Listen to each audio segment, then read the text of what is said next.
완도와 더불어 함께하는 완도 주사랑교회. 오늘 우리에게 주신 하나님의 말씀은 로마서 15장 14절에서 21절 말씀입니다. 로마서 15장 14절에서 21절까지 하나님의 말씀을 제가 봉독하겠습니다. 내 형제들아, 너희가 스스로 선함이 가득하고 모든 지식이 차서 능히 서로 권하는 자임을 나도 확신하노라. 그러나 내가 너희로 다시 생각나게 하려고 하나님께서 내게 주신 은혜로 말미암아 더욱 담대히 대량 너희에게 썼노니, 이 은혜는 곧 나로 이방인을 위하여 그리스도 예수의 일꾼이 되어 하나님의 복음의 제사장 직분을 하게 하사 이방인을 제물로 드리는 것이 성령 안에서 거룩하게 되어 받으실 만하게 하려 하심이라. 그러므로 내가 그리스도 예수 안에서 하나님의 일에 대하여 자랑하는 것이 있거니와, 그리스도께서 이방인들을 순종하게 하기 위하여 나를 통하여 역사하신 것 외에는 내가 감히 말하지 아니하노라. 그 일은 말과 행위로, 표적과 기사의 능력으로, 성령의 능력으로 이루어졌으며, 그래 내가 예루살렘으로부터 두루 행하여 일루리곤까지 그리스도의 복음을 편만하게 전하였노라. 또 내가 그리스도의 이름을 부르는 곳에는 복음을 전하지 않기를 힘썼노니, 이는 남의 터 위에 건축하지 아니하려 함이라. 기록된 바 주의 소식을 받지 못한 자들이 볼 것이요 듣지 못한 자들이 깨달으리라 함과 같으니라. 아멘. 할렐루야. 오늘도 하나님 주시는 말씀을 통하여 오늘 하루 하나님의 은혜로 살아가는 귀한 하루 되시기를 소망합니다. 은혜는 물에 새기고 원수는 돌에 새긴다. 이런 말이 있는 이유는 우리가 은혜를 너무 쉽게 잊어버리는 존재이기 때문입니다. 은혜는 기억하는 것이며, 기억할 때 비로소 우리가 다시 복음 앞에 설 수 있습니다. 바울은 로마 성도들에게 복음을 다시 상기시키기 위하여 로마서를 기록했다고 말씀하죠. 우리 15절 말씀입니다. 그러나 내가 너희로 다시 생각나게 하려고 하나님께서 내게 주신 은혜로 말미암아 더욱 담대히 대량 너희에게 썼노니. 아멘. 복음은 한 번 듣고 끝나는 정보가 아닙니다. 복음은 날마다 우리가 기억하며 붙잡아야 할 가장 큰 은혜의 사건인 줄 믿습니다. 그래서 우리는 오늘 본문을 통해 은혜가 어떻게 한 사람을 선교적 삶으로 이끄는지를 살펴보고자 합니다. 특별히 바울의 선교적 삶에는 세 가지 특징이 있습니다. 첫 번째, 바울은 제사장적 사명을 감당했습니다. 우리 16절에서 17절 말씀입니다.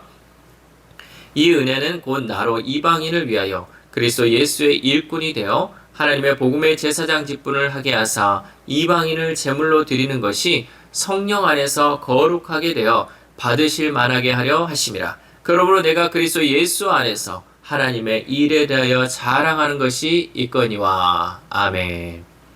바울은 자신을 이방인을 위해 복음의 제사장 직분을 받은 사람이라고 말하였습니다. 구약의 제사장은 백성을 대신해 하나님께 제물을 드렸습니다. 그런데 바울은 이방의 복음을 전하고 그 복음에 반응한 영혼들이 성령 안에서 거룩하게 되어 하나님께 받으실 만한 제물로 드리는 것을 사역의 본질로 삼았습니다. 팀 켈러 목사님은 이 말씀을 다음과 같이 해석하였습니다. 복음 전도는 하나님의 은혜에 대한 감사로 자신을 제물로 드리는 예배의 행위다. 즉, 복음 전도는 예배이고 예배는 곧 선교로 연결된다는 것입니다. 바울의 선교는 예배로부터 시작되어 또 다른 예배자를 세우는 일로 이어졌고, 그는 그 중심에서 복음의 능력을 삶으로 증명하며 살았습니다. 하나님을 깊이 예배할수록 우리는 복음을 전하고 싶어 합니다. 이렇게 우리가 복음을 전할 때 그 가운데 또 다른 예배자가 세워지는 줄 믿습니다. 두 번째로 바울은 성령의 능력으로 사역했습니다. 우리 18절에서 19절 말씀입니다. 그리스도께서 이방인들을 순종하게 하기 위하여 나를 통하여 역사하신 것 외에는 내가 감히 말하지 아니하노라. 그 일은 말과 행위로, 표적과 기사의 능력으로, 성령의 능력으로 이루어졌으며, 그리하여 내가 예루살렘으로부터 두루 행하여 일루리곤까지 그리스도의 복음을 편만하게 전하였노라. 아멘. 바울의 복음 전도는 단지 정보 전달이 아니라 삶의 변화로 이어지는 순종의 열매를 낳는 일이었습니다. 그래서 바울은 자신의 복음 전도가 말과 행위, 표적과 기사, 곧 성령의 능력으로 이루어졌다고 고백하였습니다.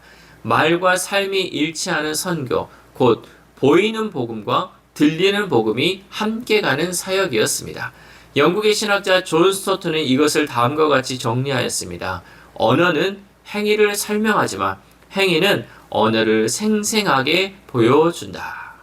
초대교회는 가난한 사람들을 돌보고 공동체 안에서 나누는 삶을 통해 복음을 전했습니다.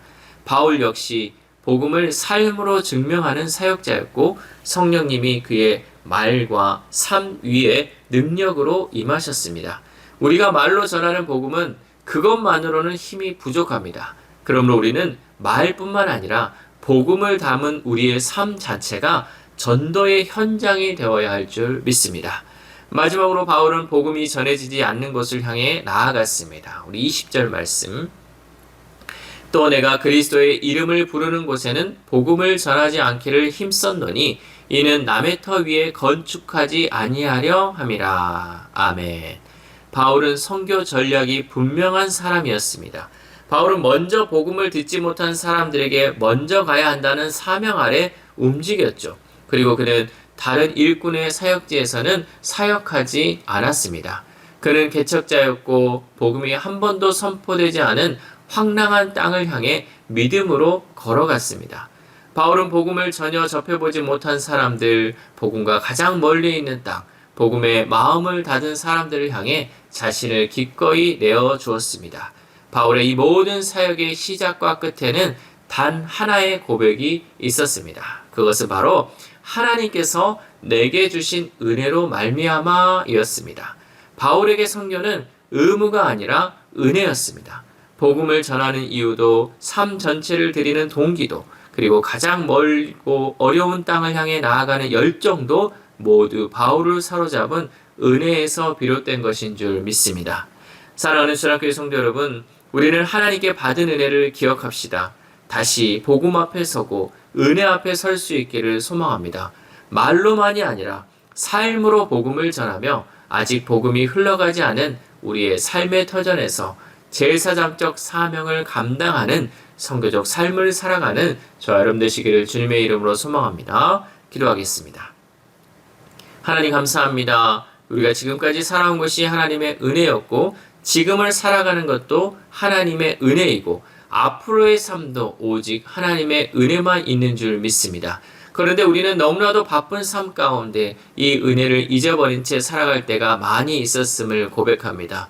특별히 사도 바울이 하나님께서 내게 주신 은혜로 말미암아 하나님의 일을 감당하였던 것처럼 우리의 모든 삶도 하나님이 주신 은혜로 말미암아 감당하는 우리 주사랑 공동체 될 수 있도록 도와주옵소서. 연휴의 마지막 날입니다. 이제 내일부터 다시 일상으로 회복하고자 하는데 우리의 나태했던 마음을 다잡는 하루 되게 하시고 하나님의 은혜를 전하는 우리의 삶이 되도록 도와주옵소서. 이 모든 말씀 우리를 언제나 하나님의 은혜로 이끌고 가시는 예수 그리스도의 이름으로 기도드립니다. 아멘.